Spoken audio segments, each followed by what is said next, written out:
by Leadership Books. In just a moment, our host, Joseph Baker, will be joining us, along with a very special guest. Before we get started, I would like to introduce you to Joseph. He's a podcaster, event producer, writer, speaker, and audience builder. His passion is to help authors, speakers, and entrepreneurs build their audiences to monetize their leadership. Won't you please welcome our host, Joseph Baker. Well, thank you, Ron, so much for that intro. We are very excited for this very special episode of the Compendium Podcast, hosted by Leadership Books. Today, our guest is Michelle Tillis Lederman.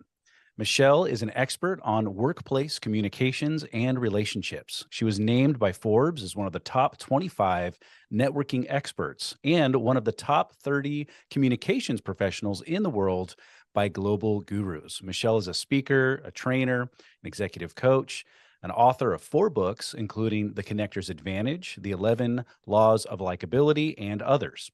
She's an executive coach. She's a people expert and the CEO of Executive Essentials. And Michelle inspires organizations and individuals to build real relationships that get real results. Michelle, welcome to the Compendium Podcast. Thanks for having me on. So I'm going to kick this off just with a fun question. And by the way, for our viewing, listening audience, I had to reduce her bio by about 2/3 because she has so much going on, lots of accomplishments, so many people that she serves. But of everything that you're doing, Michelle, I just have to ask, what are you most excited about in this season? Oh, I have to pick one thing. There is Yes. just, it's really exciting right now that everything is coming back to life. And I think getting back in front of audiences live is thrilling. I had clients that I talked to before COVID that are finally like, Michelle, you're coming to Ohio in April. So I'm really excited to be back with people. And I just created a new program for these clients called Intentional Connection in a Hybrid World, which, really came out of this new workplace that we're in, where we are all kind of remote, hybrid, disconnected physically, but we still need to stay connected, mentally and emotionally. So I'm really excited about that launch of that program. That's awesome. Tell me a little bit more about that. You mentioned this is a program you just put together. What's been your experience when it comes to human connection? How is there's so much going on, but in your words, what have you discovered in that process of writing that program? How has this affected us? Well, I discovered it when writing the book, The Connector's Advantage, because that really is understanding that we need that connection, that people are more productive, they are happier, they are healthier because of that.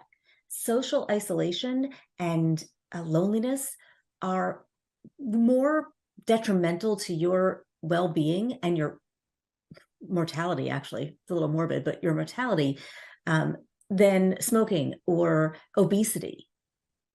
So basically, smoke and drink and eat whatever you want. As long as you got friends, you'll live longer.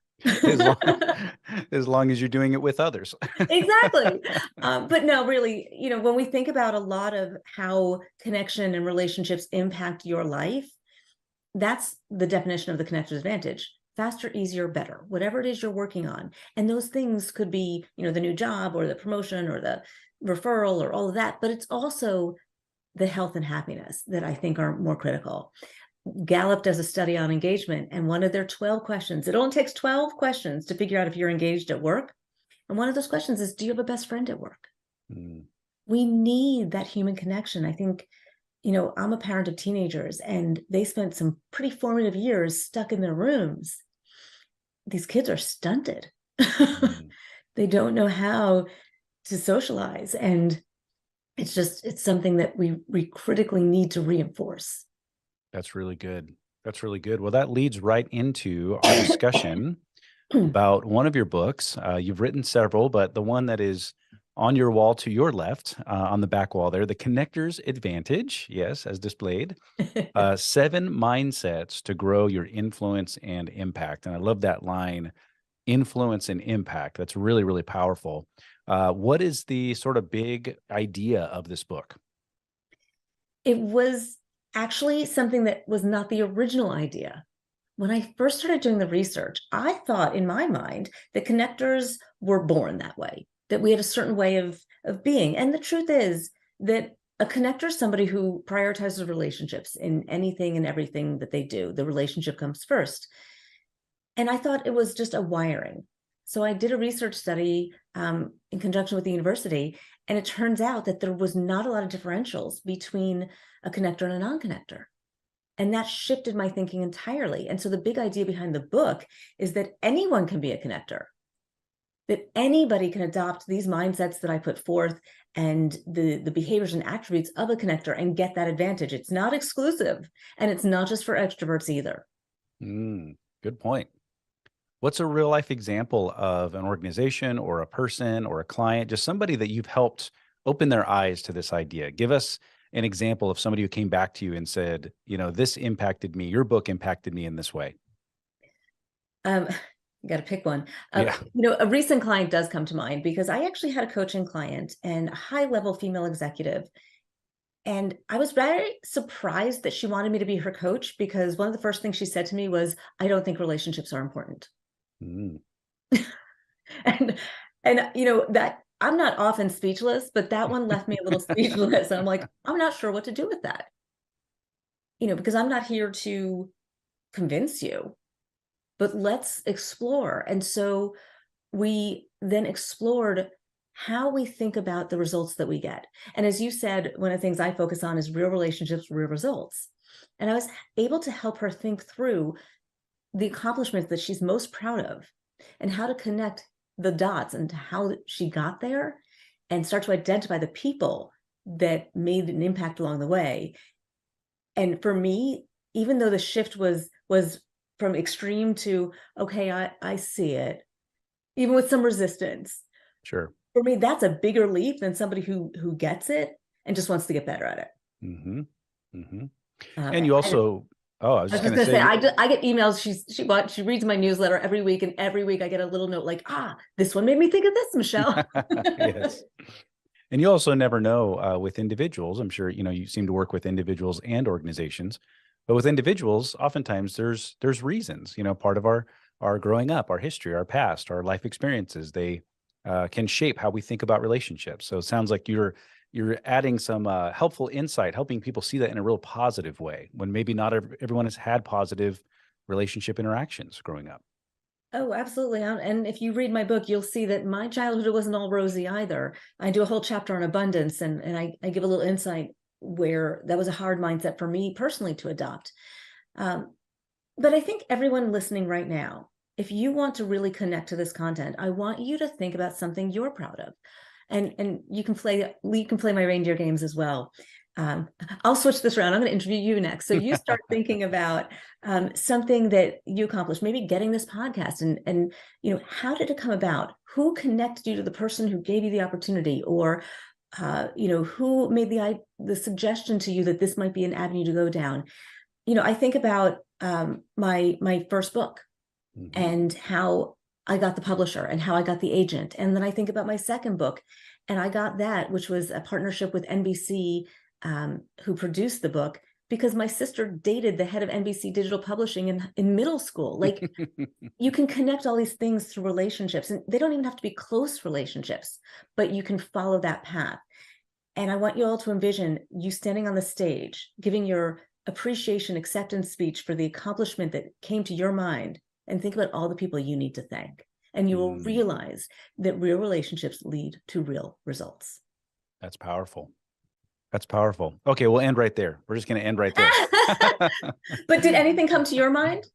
Well, I did have the opportunity to speak at the National Speakers Association last year. They have an event once a year where all of the chapter leaders across the nation gather together for a 3-day training event just for chapter presidents only. And because of my involvement with leadership books, I was able to present on the topic of book publishing and selling more books and gaining more clients. And for me, that was a big opportunity. And I would have been very nervous, except for the fact that everyone in that room was extremely friendly, despite their, expertise and prowess, so to speak. They were extremely welcoming. And but anyway, that short talk that I gave felt like an important moment for me. And I bet you're still connected to some of the people you met on that day, and you have no idea where those connections are going to lead you. Very true. Very true. So when you were writing The Connector's Advantage, what was a challenge or a problem that you saw in the world? We've kind of touched on this, but specifically, was there something that stood out to you that made you go, I need to figure out a solution to this and help other people find a solution to this? My brother-in-law came in and when I was writing this book, and he said, "Oh, you're writing another book on networking." And networking is a challenge for people. And I'm like, and I don't know why, but my reaction was like, no, this is not about networking. This is about being a connector. And he said, well, what's the difference? And I had this moment of, that's a really good question. Like, there's a difference. And it took a moment for me to explain. And he stood there and waited. And I said, you know what? People are resistant to the idea of networking because it has the word work in it, right? Who wants to do that? And it feels sometimes like the used car salesman, real estate agent reputation, slimy and manipulative. And so for me, the problem was networking is something that you do. A connector is who you are. And that's the shift I wanted people to have in their own minds, is that you're always connecting. You don't have to go and do something or put on like, okay, I'm on my networking hat now and I'm going to go do this. That's when people are not connecting, is because it's a task versus just being online at the supermarket or, on the playground after school, watching your kid. That's when connections happen. I can't tell you how many clients I have where you blur the lines between friend and client. And I'm not sure sometimes which came first and which came second, and it doesn't really matter. And so I think the problem is that people are uncomfortable, and I want to make them more comfortable. That's good. By the way, just a subtle thing that I notice because I pay attention to communication and leadership. You're very good at stating your beliefs and stating your responses. And this might sound funny. I mean, we're kind of, I'm kind of giving a little insight into what I noticed here, but when to conclude a thought, when to conclude a statement, when when enough is enough. Like, you have really great things to say, and then you just come to a pause. It's like, like I've finished what I need to say. It's like, I just like that. Not many people are able to do that. People just kind of keep going and going. So anyway, probably because you're one of the top 30 communication experts in the world, according to Guru. So anyway. Well, thank you. I'm glad. Yes. So back to your book. Give us a few, or maybe just one. How about an aha moment you had when you were writing the book? Even something that surprised you. You sat down, you're addressing the issues, you're providing some solutions. What's something that surprised even you as you were writing this? So the first surprise was that anybody could access these things. That the one big differentiator that we saw between connectors and non-connectors in the research was that, and I think it was it was a huge difference in this one question. The question was the personal satisfaction you gain from making a connection. Connectors had immense personal satisfaction and joy just from making the connection of two other people, where non-connectors felt a little more indifferent about that. And so that, I thought, was a pretty interesting insight. And then the other thing that happened is I wrote the whole book, finished it, and then completely changed the end. Because what I realized was that there was a gap missing, and the gap was diversifying and expanding connections. And that's the last section of the book. The core of the book is around these 7 mindsets, which I'll tell you in a moment. But, diversification of thought and diversification of your connections is so important. And I think we tend to have the similar to me bias. We like people like us. I mean, it's actually one of the laws of likability, the law of similarity. We like people like us, and that's fine. And that's natural. That doesn't expand your thinking. That doesn't challenge your thinking. That doesn't give you access to a broader group of people. That doesn't push your innovation, your creativity, your credibility. And so there's so much value to the diversification of your network. Broad, deep, cross demographics, geographics, industry, function, all of those things that really make you be able to say, oh, I got a guy. I know somebody, right? So that piece really felt very important, enough for me to rewrite the whole end of the book.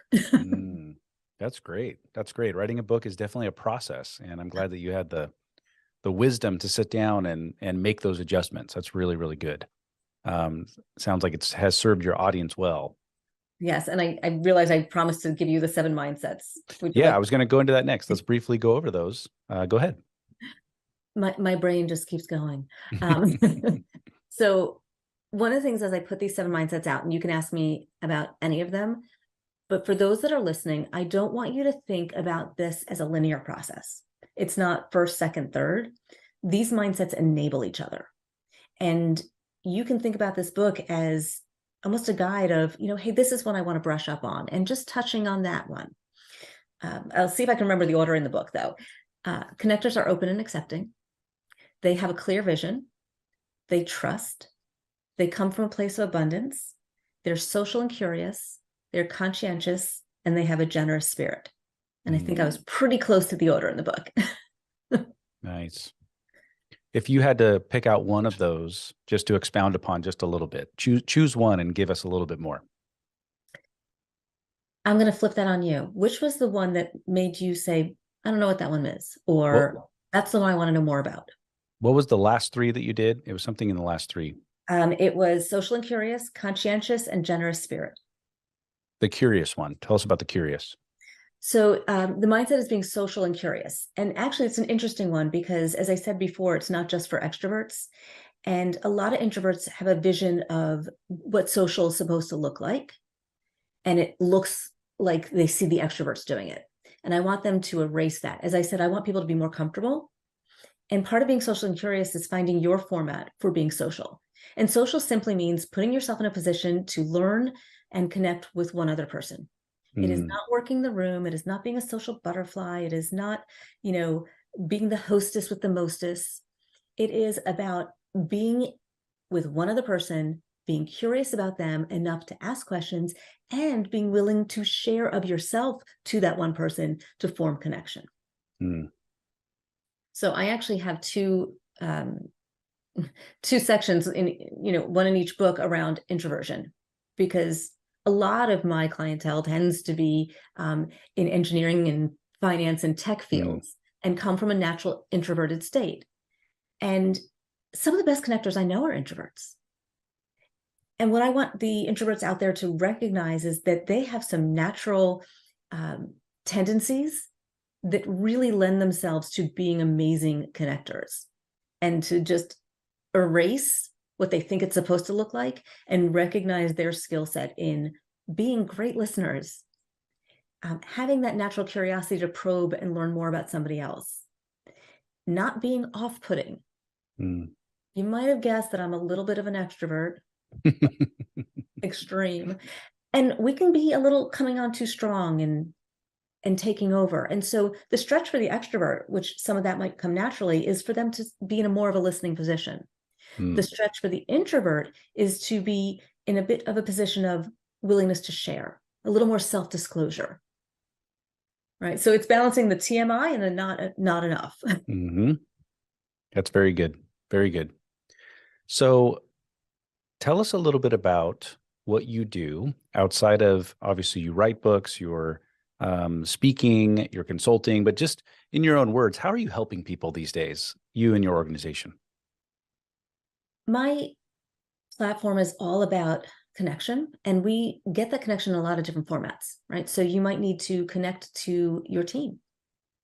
I have a program called Connected Leadership, which is my signature program. You might need to connect to your network. And I have a program called Get Known, Get Connected, Get Ahead. Nice. You might connect to yourself.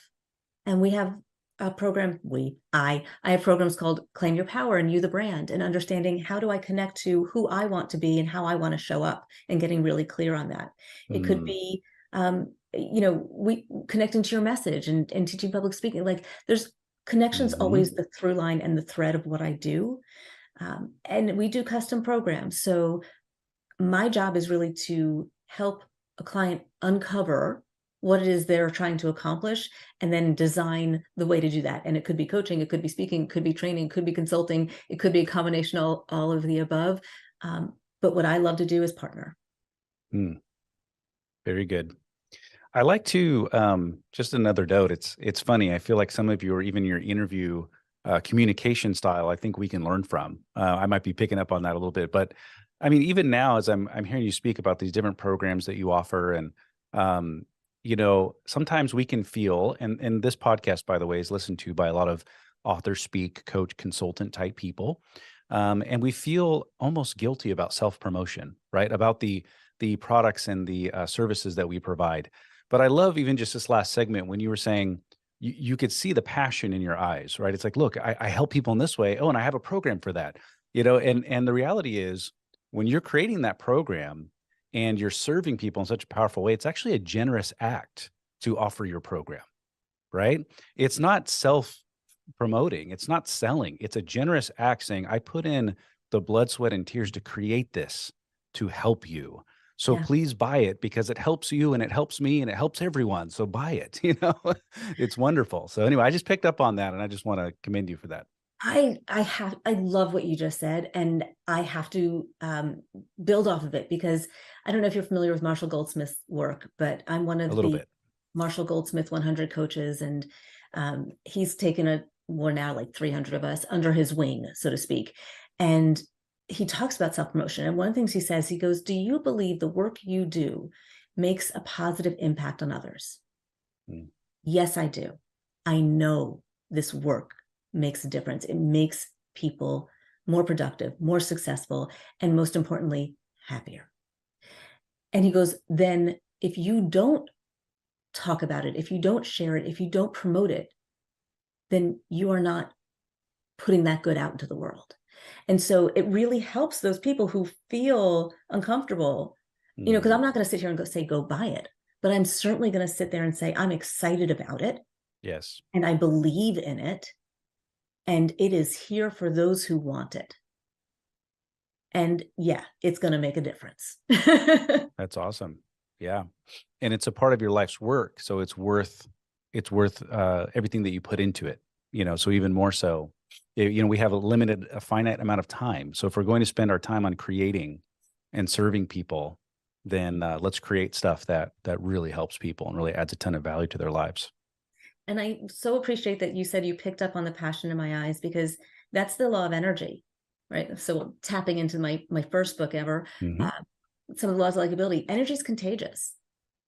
And I tell people, if you are passionate about something, if you believe in something, if you're trying to accomplish something, talk about it, share it, because you will tap into other people's enthusiasm, excitement, and their desire to connect and serve. We all want to be valued and valuable.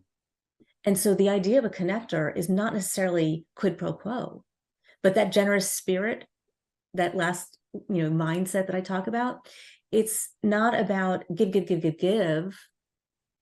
It is about give, and be open to receive. And understand that who you give is not necessarily who you receive from. And to allow the mindsets to lift us all up. Because if we all go through thinking, how can I add value? Then somebody's thinking about that for us. Very good. Very good. Thank you for that. So for our listening and viewing audience that would like to get in touch with you, or at least see more of your work, where would they go to find that? Yes, please. The best place to start is actually my website, which is Michelle, you can see it right there on the screen, 2 L's, Tillis Lederman, Lederman.com. From there, you can join my newsletter. You can find my LinkedIn profile. I do a daily dose of inspiration on LinkedIn, and I have a LinkedIn newsletter. My YouTube channel, I have Success Shorties. You can't tell I'm only 4'10", but I have these short little videos that give you a tip on something. I've got a blog. there's all the ways that you can connect with there. And I also give a lot of freebies away. I've got some quizzes on level connector that you are, or your networking style. So in the show notes, I believe I sent you, there'll be michelletillislederman.com/gift pack. And there you'll get a whole bunch of goodies, including some free chapters. Very good. Very good. Well, be sure for our viewing and listening audience, be sure to take her up on that generous offer. Go check out her website. You can also check us out at leadershipbooks.com. And Michelle, thank you. It's been a pleasure. Thank you very much for giving of your time to serve this audience and to spread your message. Thank you for that. And thank you for being an example of what it's like to pour your passion, to pour your communication into serving people. So thank you for all watching and listening today. And we will catch you in the next episode. Thank you for joining us for today's broadcast. I do hope you enjoyed it as much as I did. And be sure to visit us online at leadershipbooks.store. There you'll find the works of some of the finest thought leaders today. And be sure to tune in here each week to gain even deeper insights from one of those leaders on the Compendium Podcast.